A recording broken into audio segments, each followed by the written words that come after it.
सुधी श्रोताओं, संप्रति हम ऋग्वेद के प्रथम मंडल के 33वें सूक्त के चौथे मंत्र की व्याख्या में प्रवेश करने जा रहे हैं।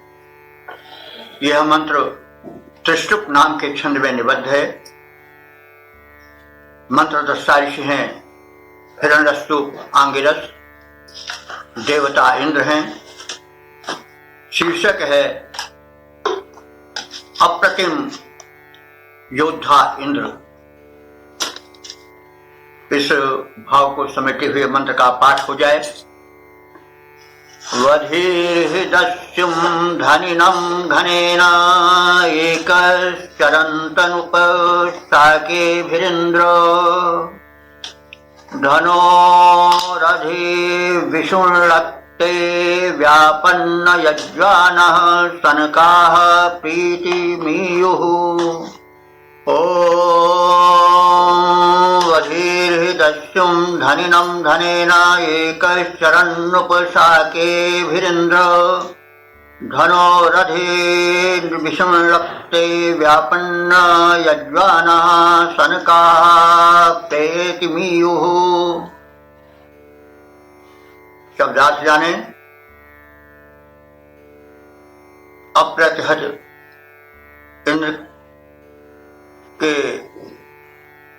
हम पराक्रम का बोध करें। इंद्र, हे इंद्र, उपशाके भी, उपशाके भी माने शक्तिशाली सैनिकों मरुताज के होते हुए भी। उप माने समीप, शाके भी माने सशक्तों के होते हुए भी। तो मरुताज शक्तिशाली सेनापति सहायक हैं इंद्र के। वे वृत्तासुर से युद्ध के समय इंद्र के साथ थे। उपशाके भी उनके शक्तिशाली सहायक मरुताज साथ में थे, और साथ में उनके रहते हुए भी एक चरण अकेले ही चढ़ाई करने के हेतु चलते हुए, हे इंद्र, तुमने धनिनम दस्युम, उस धनी बने हुए दस्यु को, डाकू को, दस्यु कौन यहां पर आया है वृत्तासुर के लिए। तो वृत्तासुर को दस्यु बताया गया है, डाकू, डकैत।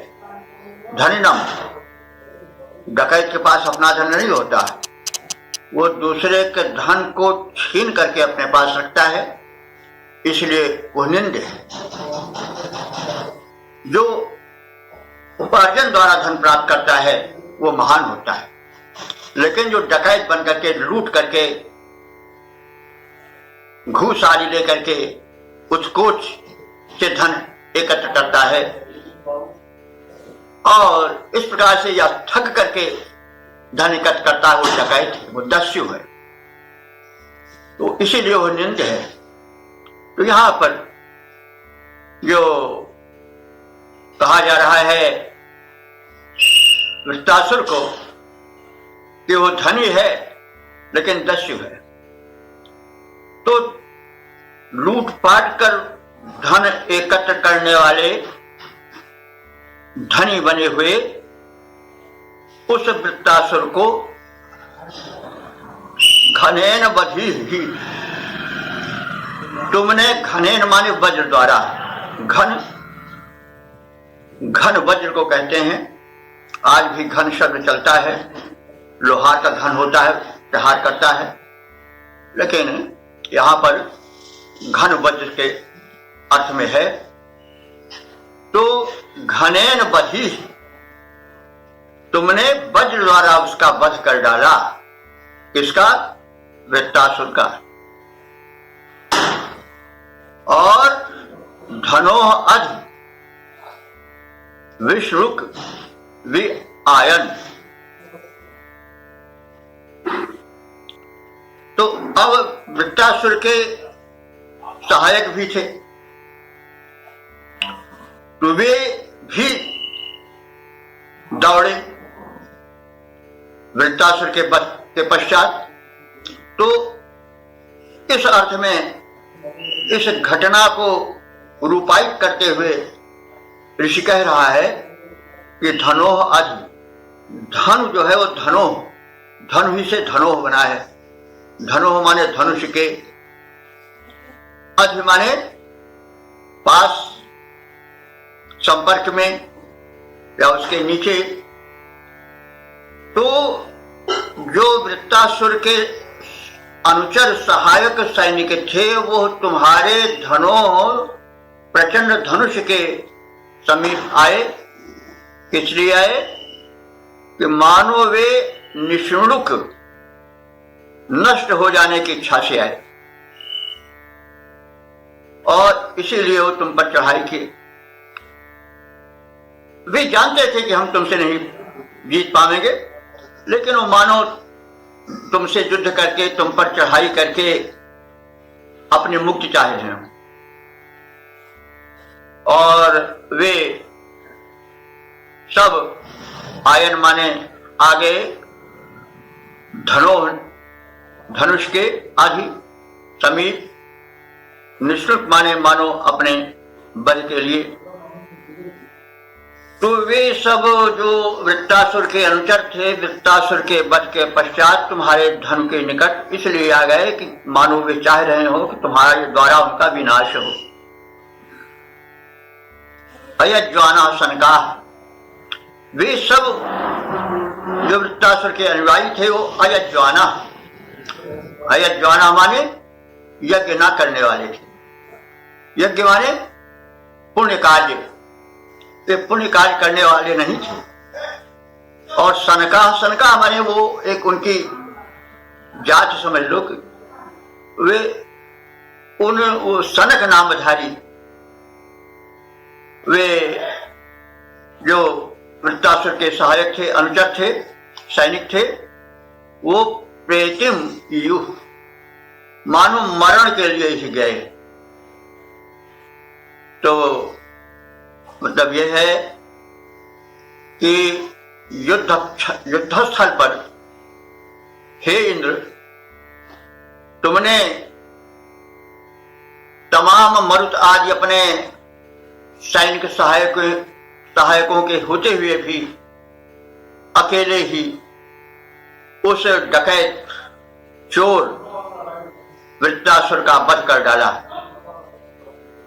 वह जो था वह स्वयं अपने धन से धनी नहीं था, बल्कि लूट के धन से धनी बना हुआ था। तो तुमने उसे अपने प्रचंड वज्र से मार डाला। उसके पश्चात उसके सहायक सैनिक भी दौड़े। वे तुम्हारे धनुष के पास इसलिए आए कि वे तुम्हारे धनुष से मरने की इच्छा कर रहे थे। जैसे वो जान रहे थे कि जब हमारा सरदार मार डाला गया तो हम बच नहीं पाएंगे, लेकिन वे भी इसलिए आ गए कि जैसे वो तुम्हारे धनुष से मर जाने के लिए अपने आप आ रहे हों। वे सब यज्ञ करने वाले नहीं थे, पुण्य कर्म करने वाले नहीं थे। उनको एक सनक थी, वो सनक नाम से संबोधित किए जाने वाले सैनिक थे। वो मानो तुम्हारे धनुष के निकट मरने के लिए आ गए हों। तो इस अर्थ को देख करके हमें मानस के वे प्रसंग याद आ जाते हैं जिसमें रावण आदि ने राक्षसों ने सोचा कि भजन हो ही नहीं तामस देहा, मन कर्म वचन मंत्र दृढ़ेहा, जौ रघुवंश लीन है अवतारा, भव भंजन खंडन मही भारा, तो मैं जाय बैर हठ करी हो, प्रभु सरसों भवसागर तरी हो। क्योंकि भजन हो ही नहीं तामस देहा, इस तामसी शरीर से भजन तो हो नहीं सकता है। तो अब चाह करके उन परमात्मा के हाथों से मारे जाकर के हम सुगति प्राप्त करें। तो यहां भी कुछ वैसे ही प्रतीत हो रहा है कि वे जो सनक में भरे हुए वृत्तासुर के सहायक थे, सैनिक थे, वे जान लिए कि जब हमारा सरदार मार डाला गया तो हम उसके धनुष के पास क्यों जाएं? मार तो डाले ही जाएंगे, लेकिन मानो इसलिए गए कि हम मार डाले जाएं तो ही अच्छा है, क्योंकि हम तो यज्ञ करने वाले हैं नहीं, पुण्यकर्मी हैं नहीं, हमारा उद्धार इंद्र के द्वारा ही होगा। तो यह भाव बिल्कुल मानस में उतरा हुआ प्रतीत होता है। जैसा कि मैंने कहा कि भजन हो नहीं तामस देहा, मन क्रम वचन मंत्र रहेहा, तो हट जाए बैर में करी हो, प्रभ सरसों भव सागर तरी हो। और शत्रु भाव से भी मुक्ति पाई जाती है। कंसादि रावण आदि जो है वो शत्रु भाव से ही मुक्ति पाई, क्योंकि जो प्रभु का स्मरण है वो शत्रु होने पर भी होता रहता है। जब शत्रु भाव रहता है तो बार बार उसका ध्यान आता जाए, वो चढ़ाई करेगा, वो हमला करेगा, मतलब ध्यान होता है प्रभु का, तो प्रभु का ध्यान होना ही काफी है। उसका ध्यान ही उसको मुक्ति दे देता है। वो ध्यान भले ही शत्रु भाव से, बाद में इस भाव की भी, शत्रु भाव की भक्ति का भी निरूपण बाद में हुआ है तमाम धर्म ग्रंथों में। तो ये भाव है। यहां पर शत्रु भाव से भक्ति का एक स्वरूप झलकता है। वेद में केवल एक झलक दिखाई जाती है, विस्तार बाद में उसी के आधार पर अन्य ग्रंथों में हुआ। हमारे कहने का यह आशय है। तो ज्यादातर तो लोग जानते हैं कि इंद्र वज्रधारी है, लेकिन इंद्र धनुष भी धारण करता है। जैसे हम देखते हैं ना, एक बड़ा लंबा, जब वर्षा समाप्त होने वाली होती है, बादल छटने वाले होते हैं, तो बादल की हल्की परत पर एक बड़ा लंबा चौड़ा इस स्थिति से उस स्थिति तक फैला हुआ धनुष बन जाता है। जो लोग इंद्र धनुष कहते भी हैं, रेनबो अंग्रेजी में उसे कहते हैं इंद्र धनुष। और इंद्र धनुष वर्षा का के अंत के, वृक्ष के अंत का प्रतीक भी होता है। यानी इंद्र धनुष उगाता है तो उसके उगने के बाद वर्षा का अवकाश कम रह जाता है। तो कहने के तात्पर्य है कि वृत्तासुर का संहार हुआ, वो सरदार था, उसके पश्चात उसके सैनिक भी दौड़े इंद्र से युद्ध करने, लेकिन वे समझ गए थे कि हम अब जा रहे हैं तो मरने के लिए जा रहे हैं और अयज्ञन हैं, यज्ञ करने वाले नहीं है, तो अच्छा है कि मर करके ही गति प्राप्त करें। तो यह भाव हमें इस रूप से लेना चाहिए। और इन मंत्रों में जो विकसित हुए हैं धर्म वेद के आधार पर, उनसे भी संबंध जोड़ा जा सकता है, क्योंकि जो कुछ है भारतीय संस्कृति में और अन्य संस्कृतियों में भी, वो सब वेद ही का प्रसाद है, चारों ओर वितरित हुआ। हमें इस बात का ध्यान रखना चाहिए। कभी कभी कुछ लोग इस बात पर आ जाते हैं कि अरे हम दूसरे से तुलना क्यों करें, यह बात नहीं। ये वेद की श्रेष्ठता जो करता है कि वेद ही के जो अर्थ है वो भले ही आभास रूप में हो, भले ही हल्की झलक के रूप में है, लेकिन वही विकसित हुए हैं बाद में। तो इसलिए हम इसको थोड़ा विस्तार करके इसलिए चलते हैं कि जो कभी कभी भ्रांतियां हो जाती हैं किसी कारण से, वे रह न जाए। यदि किसी को प्रश्न करने की इच्छा हो, जानने की, तो तब खुले दिल से पूछ सकता है, और ये तो परस्पर संपर्क और व्यवहार से ही संभव हो पाएगा। हम सबका उद्देश्य यह नहीं है कि हम ये दिखाने के देखिए वेद मंत्र की व्याख्या कर रहे हैं। हमारा उद्देश्य है कि पवित्र वेद मंत्र का चारों ओर प्रचार हो, उसका अर्थ सुबोध हो, सुगम। तो इस दृष्टिकोण से हम हो सकता है कभी कभी अधिक कह जाते हो, लेकिन कहते हैं तो इसलिए कि वो आशय अधिक स्पष्ट हो जाए। तो हम इसका छंदोबद्ध रूप भी देख लें। हे इंद्र बड़े बलशाली हो, हे इंद्र बड़े बलशाली हो, एकाकी ही रहकर तुमने बलवान वृत्र का नाश किया, बलवान वृत्र का नाश किया। यद्यपि थे साथ अनेक वीर विक्रमशाली, पर कहीं न उनके बल विक्रम का तुमने है आश किया। बध वृत्त का हुआ तब उसके अंतर दौड़े, तुमसे संग्राम लगे करने, होता प्रतीक जो अभिलाषी होकर आए हों तेरे प्रचंड धन से मरने।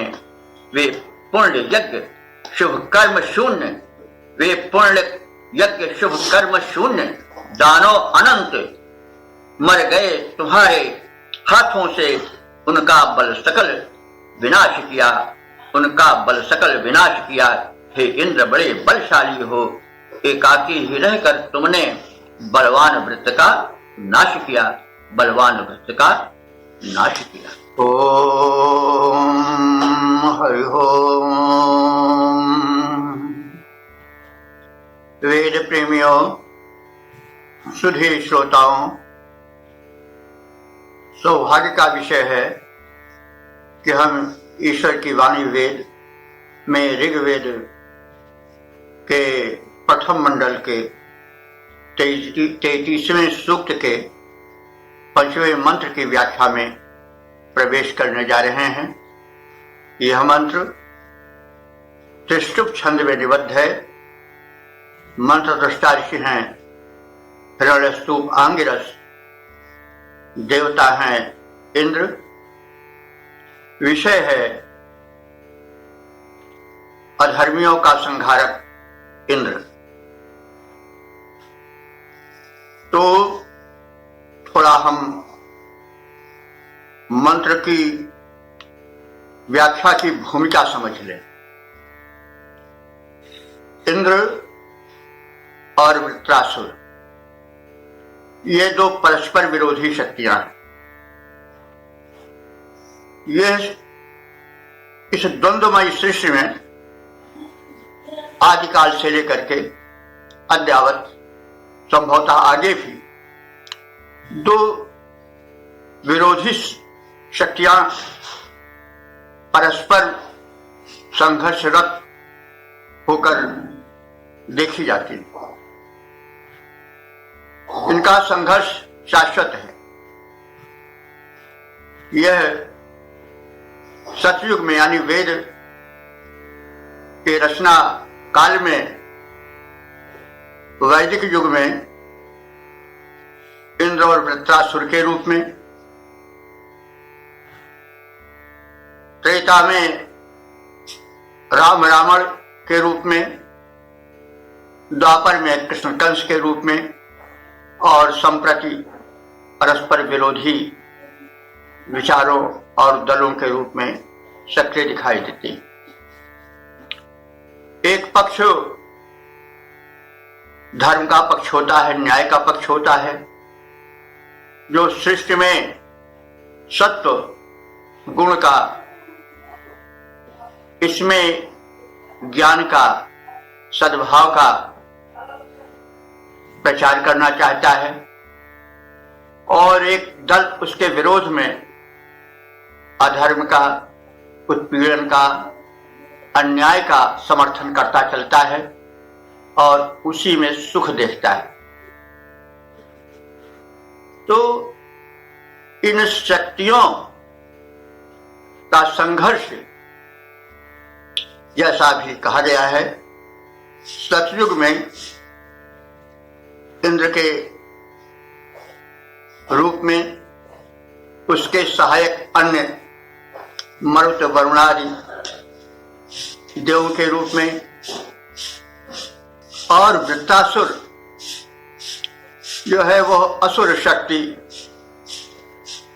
जो अंधेर फैलाता है, उत्पीड़न फैलाता है, उसके भी सहायक देखे जाते हैं।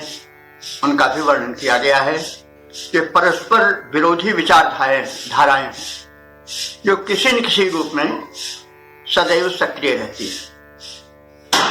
तो वृत्रासुर आसुरी शक्तियों का नायक है, जो सृष्टि को संकट में डालता है, आसुरी भावनाओं से भरता है, और इंद्र उनके विपरीत दिशा में चलकर उनका संहार करने वाला और सत्य का, शिष्टता का, पुण्य का प्रसार करने वाला है। तो प्रस्तुत मंत्र में जो विरोधी शक्तियां हैं, आसुरी शक्तियां हैं, जो अधार्मिक हैं, अधार्मिक का मतलब यहाँ किसी धर्म संप्रदाय से नहीं है, जो उत्पीड़न और सज्जनों को सताने में अपने शक्ति का प्रयोग करते हैं, वही अधर्मी है।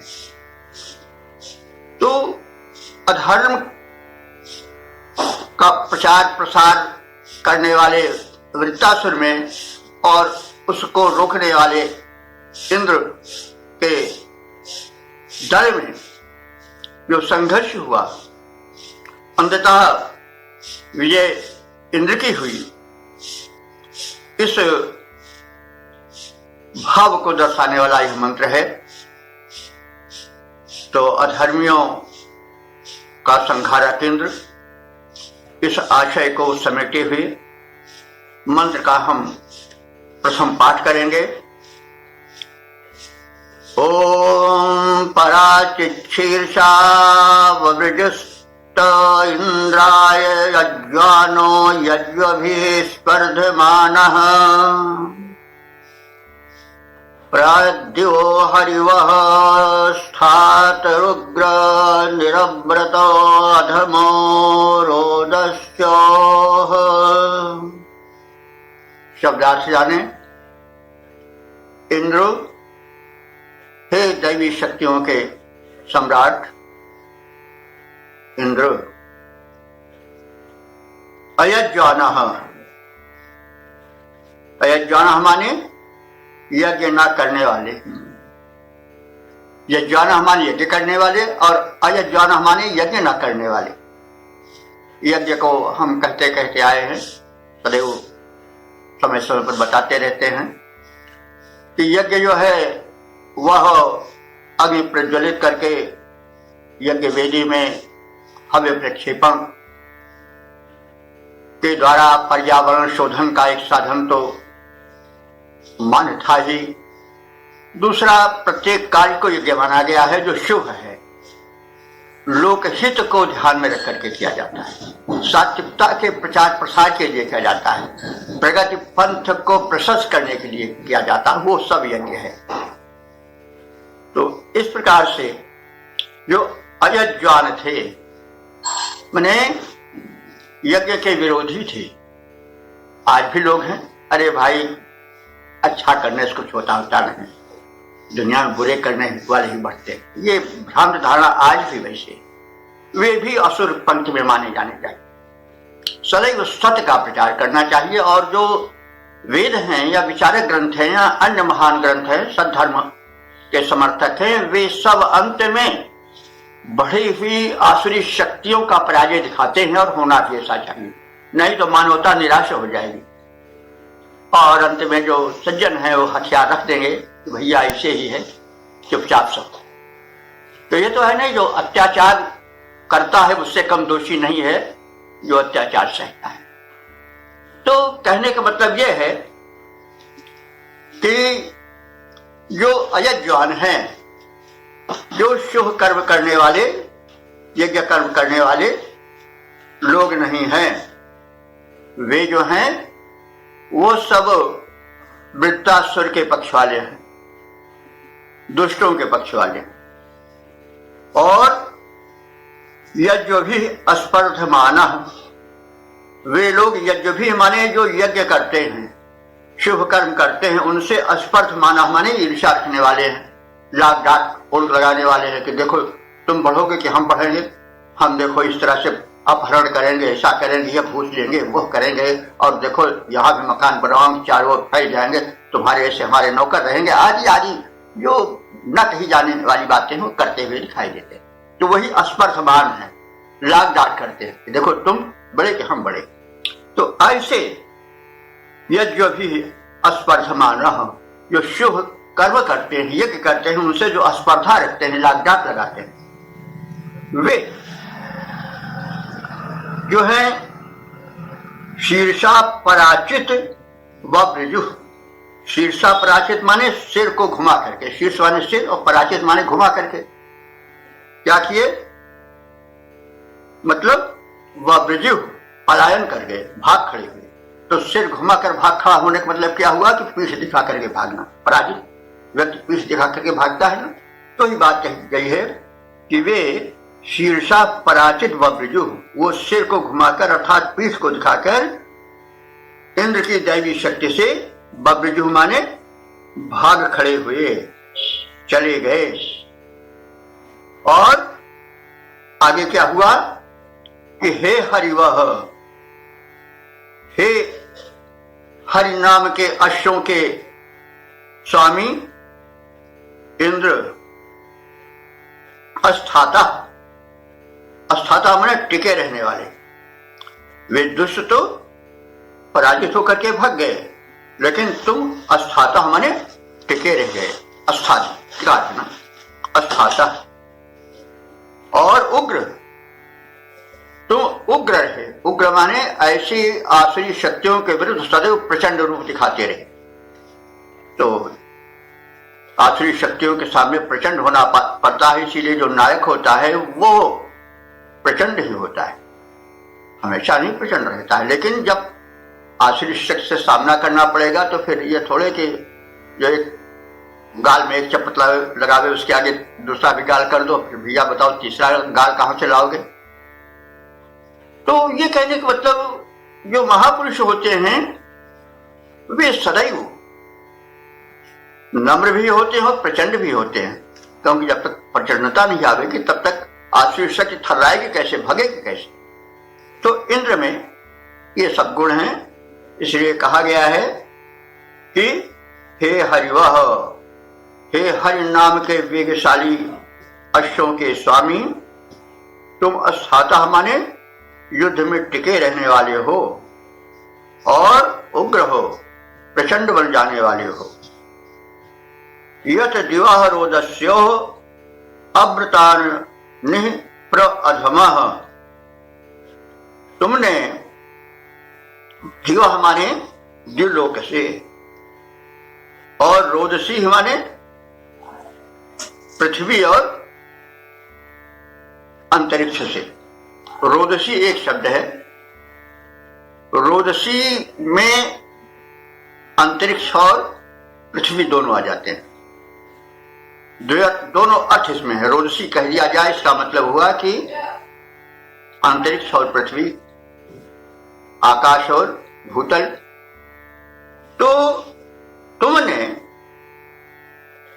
अंतरिक्ष से भी और पृथ्वी से भी अव्रतान, अव्रतान माने जो व्रत के, नियम के, धर्म के, सद्भाव के पालक नहीं थे, तदनुसार चलने वाले नहीं थे, अव्रती थे, नियमों का, सदनियमों का उल्लंघन करने वाले थे, उनको निह प्रअधमा, उनको तुमने मारकर खदेड़ दिया, भगा दिया।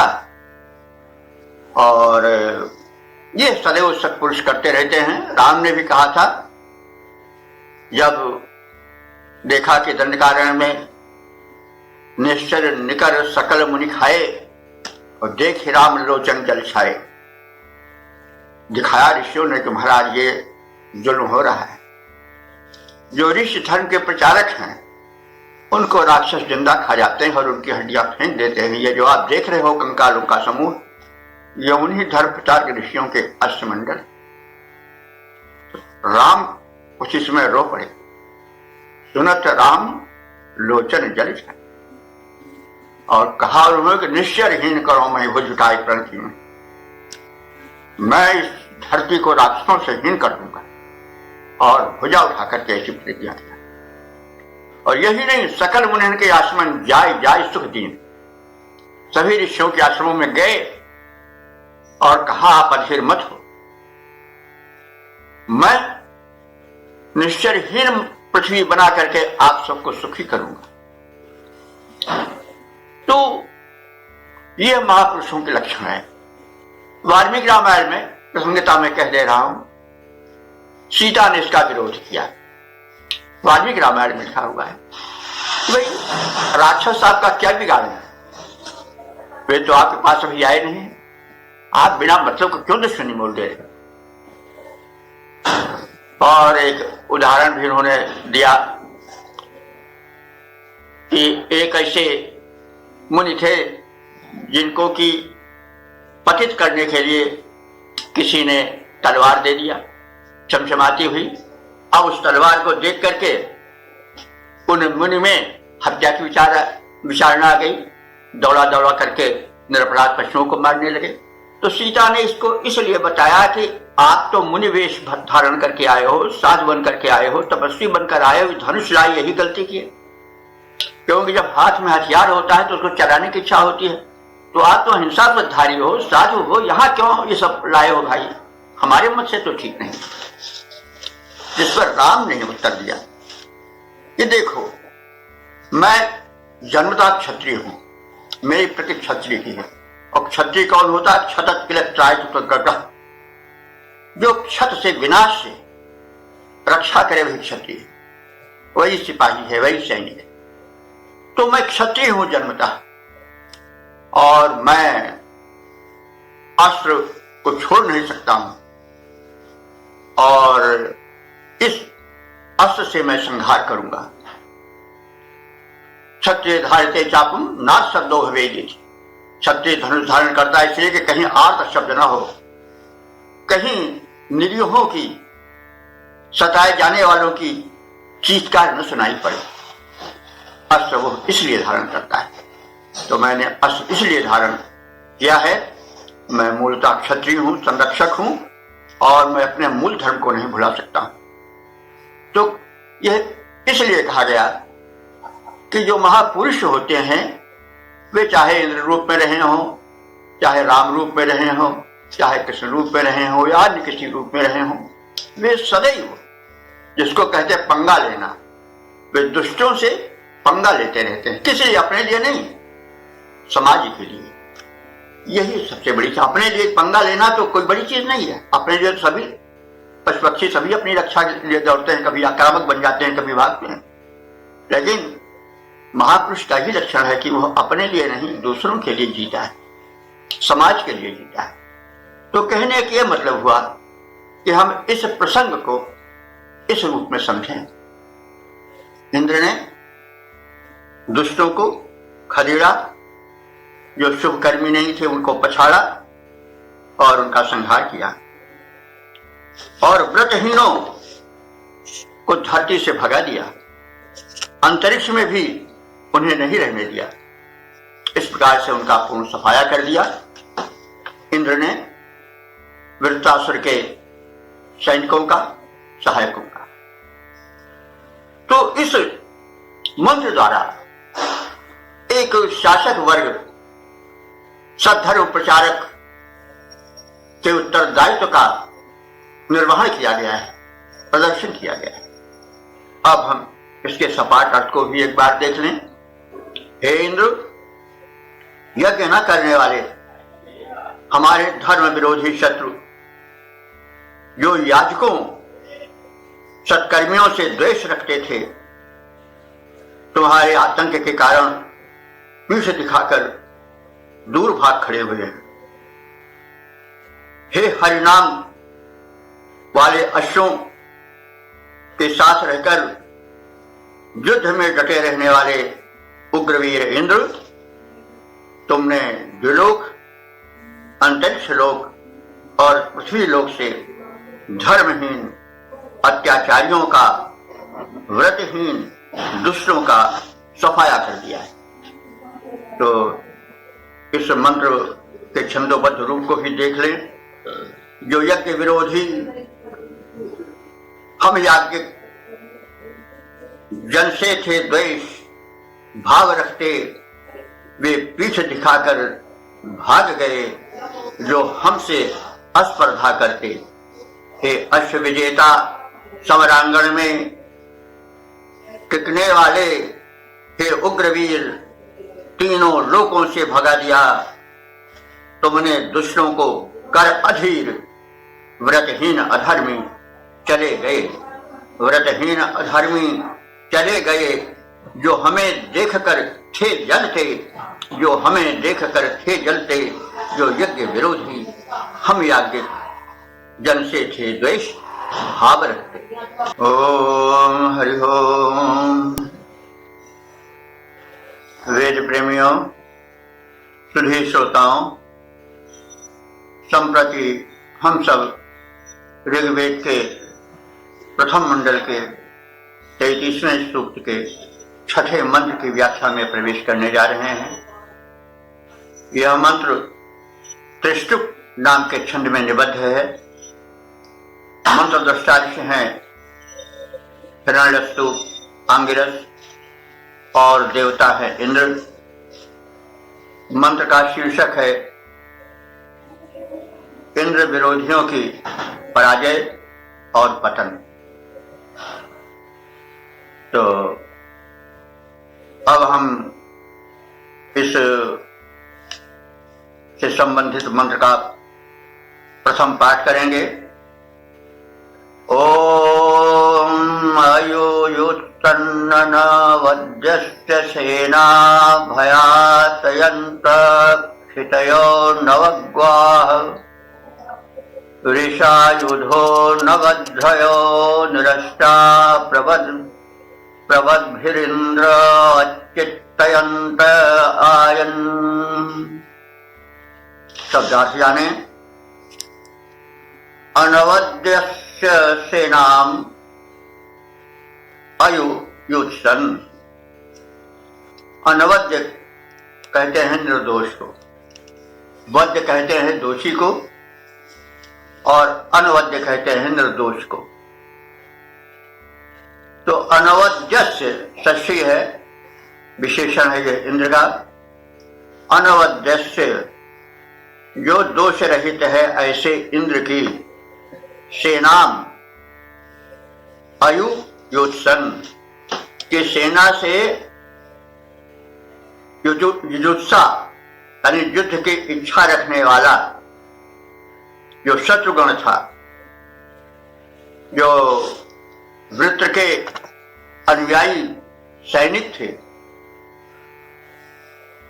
वे प्रबल हो गए।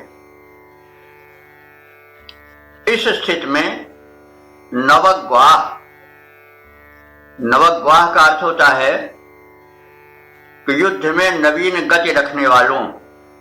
नवग्वाह, नवग्वाह युद्ध विषयक नवीन गति या चिंतन करने वाले। क्षितया, क्षिते हमारे पृथ्वी निवासी यानी मनुष्य। अयातयंत इंद्र को प्रोत्साहित किए, यानी जब विचारशील और युद्ध विषयक नवीन दृष्टिकोण रखने वाले क्षिते हमारे पृथ्वीवासी विचक्षण ऋषि मुनि आदिकों ने देखा कि इंद्र कुछ शिथिल हैं, तो उन्होंने क्या किया कि इंद्र को अयातयन को प्रोत्साहित किया। आवश्यकता होती है कि जो सशक्त है उनमें जागृति फैलाए, उनसे निवेदन करें। जैसे अभी कहा गया था कि राम के पास ऋषिगण गए और निवेदन किया, तब राम का प्रोत्साहन, जब राम का सुषुप्त पौरुष जागृत हुआ। तो इसी प्रकार से जब नियंत्रण के बाहर अत्याचार होने लगता है तो चिंतनशील विचारक हैं, अगुआ हैं, समाज के प्रबुद्ध हैं, वे उस शक्तिमान को अपने स्तुतियों द्वारा, प्रार्थनाओं द्वारा, निवेदनों द्वारा जागृत करते हैं, प्रोत्साहित करते हैं कि वे इस दुष्ट दल का संहार करें। तो वही बात कही गई है कि इंद्र तो निर्दोष था, अनवद्य था, लेकिन उसकी सेना से वरवश हठपूर्वक युद्ध करने के लिए खड़े हो गए वृत्तासुर के सैनिक। तो जो जागृत थे, जो प्रगतिशील विचारधारा वाले जागरूक ऋषि मुनि विचारक थे, उन्होंने इंद्र से प्रार्थना किया, निवेदन किया तब इंद्र प्रोत्साहित होकर के उनके विरुद्ध उठ खड़े हुए और फिर क्या दशा हुई इसका वर्णन चित्रण ऋषि कर रहा है कि वृषायुधा जैसे कोई परम बलवान हो, उससे जैसे बद्धा, बद्धा कहते हैं नपुंसक, शक्तिहीन, युद्ध करने के लिए उद्यत हो, जो दशा उसकी होती है वही दशा वृत्तासुर के समर्थक सैनिकों की हुई। तो बद्ध ना, बद्ध हमने कहा कि नपुंसक, शक्तिहीन, षंड, ना माने समान। जैसा हम कई बार कह चुके हैं कि जब संज्ञा के बाद ना होता है तो समानार्थक होता है। तो बद्ध ना, समान, जैसे नपुंसक बड़े शक्तिशाली के सामना के लिए आगे बढ़े तो जो दशा उसकी होती है उसी के समान दशा हुई उन वृत्तासुर के समर्थक सैनिकों की। तो परिणाम क्या हुआ कि निरष्टा, वे जो निरस्त थे, जो शक्तिहीन थे इंद्र के समक्ष, वे इंद्र के द्वारा खदेड़े गए। तो निरष्टा माने इंद्र के द्वारा खदेड़े गए। वे वृत्तासुर के सैनिक चिंतयन्तः, अपनी शक्ति का चिंतन करने लगे, अपनी शक्ति पर सोचने लगे कि क्या हम इंद्र से जीत पाएंगे। और उन्हें यह बोध हुआ कि नहीं, अब इंद्र प्रचंड रूप धारण करके युद्ध के लिए समुद्यत हो गए हैं। अभी तक तो किसी कारणों से शिथिल थे, लेकिन अब जब वे जागरूक समाज के चेतन वर्ग द्वारा प्रोत्साहित होकर के, प्रार्थित होकर के सजग हो गए हैं, तो अब उनका सामना हम नहीं कर पाएंगे। अपनी शक्ति का उन्हें बोध हुआ और परिणाम में हुआ कि वे इंद्राज प्रवृत्ति भी आयन, इनसे पराभूत होकर पलायन करने लगे। तो इसका हम भावार्थ इस प्रकार से देख लें। शत्रुओं ने निर्दोष इंद्र की सेना से युद्ध की इच्छा की। युद्ध में नवीन गति रखने वाले जागरूक विचारकों ने, ऋषियों मुनियों ने इंद्र को युद्धार्थ प्रोत्साहित किया। बलिष्ठ शूरवीर से युद्ध करने पर जो गति नपुंसक शक्तिहीन की होती है, कुछ वैसी ही दशा उन पराजितों, भगेड़ों, दुष्ट दानवों की हो गई।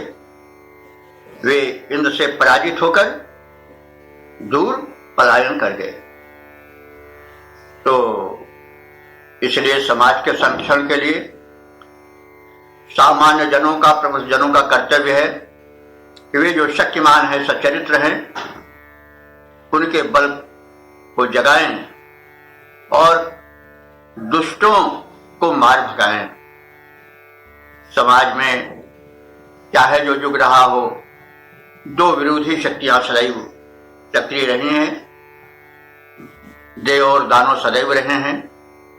इंद्र और वृत्रासुर सतयुग ही में नहीं, त्रेता में भी आए, राम और रावण के रूप में, द्वापर में कृष्ण और कंस के रूप में आए, और प्रत्येक युग में कुछ इन्हीं रूपों में, दो विरोधी शक्तियों में, कु और सु में, सद्धर्मी और विधर्मी में युद्ध होते आते रहे हैं।